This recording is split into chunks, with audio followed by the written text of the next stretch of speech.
ഗ്രന്ഥങ്ങൾ അവയുടെ നാമധേയത്വത്തിൽ ഇവിടെ നിരവധി ഹാളുകളിൽ ഒട്ടനവധി സമ്മേളനങ്ങൾ നടക്കുകയുണ്ടായി. കേരളത്തിന്റെ ഭാവിയെക്കുറിച്ച് ഇവിടെ ചർച്ച നടന്നിട്ടുണ്ട്.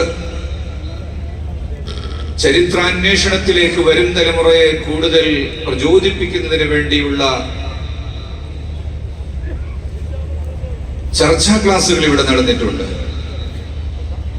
സാംസ്കാരിക കൈമാറ്റം രാജ്യാന്തരങ്ങളിലൂടെ സഞ്ചരിച്ച് കേരളക്കരയെ എത്രമാത്രം ധന്യമാക്കി മാറിക്കൊണ്ടിരിക്കുന്ന ലോകത്ത് ഡിജിറ്റൽ ട്രാൻസ്ഫോർമേഷൻ നടന്നുകൊണ്ടിരിക്കുമ്പോൾ എങ്ങനെയാണ് ഒരു നല്ല സംസ്കാരത്തെ കാത്തു സൂക്ഷിക്കേണ്ടത് എന്ന് കൾച്ചറൽ ഡയലോഗിലൂടെ ചർച്ച ചെയ്യുകയുണ്ടായി.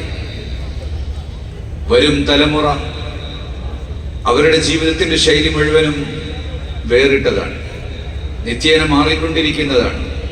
പ്രായപൂർത്തിയുടെ കാലം കുറഞ്ഞു വരുന്നു, കൊച്ചുപ്രായത്തിലെ പക്വത വരുന്നു.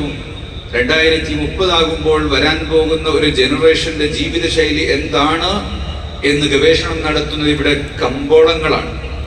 അന്നേക്ക് എന്ത് ഉൽപ്പാദിപ്പിക്കണം എന്ന് മാത്രമാണ് ചർച്ച ചെയ്യുന്നത്. അന്ന് ജീവിക്കുന്ന മനുഷ്യന്റെയും മനസ്സിലെ ഈമാൻ എങ്ങനെ കുടിയിരുത്താം, അവന്റെ സംസ്കാരത്തെ എങ്ങനെ നിലനിർത്താം, സംരക്ഷിക്കാം എന്ന് ചർച്ച ചെയ്യേണ്ടത് പണ്ഡിതന്മാരും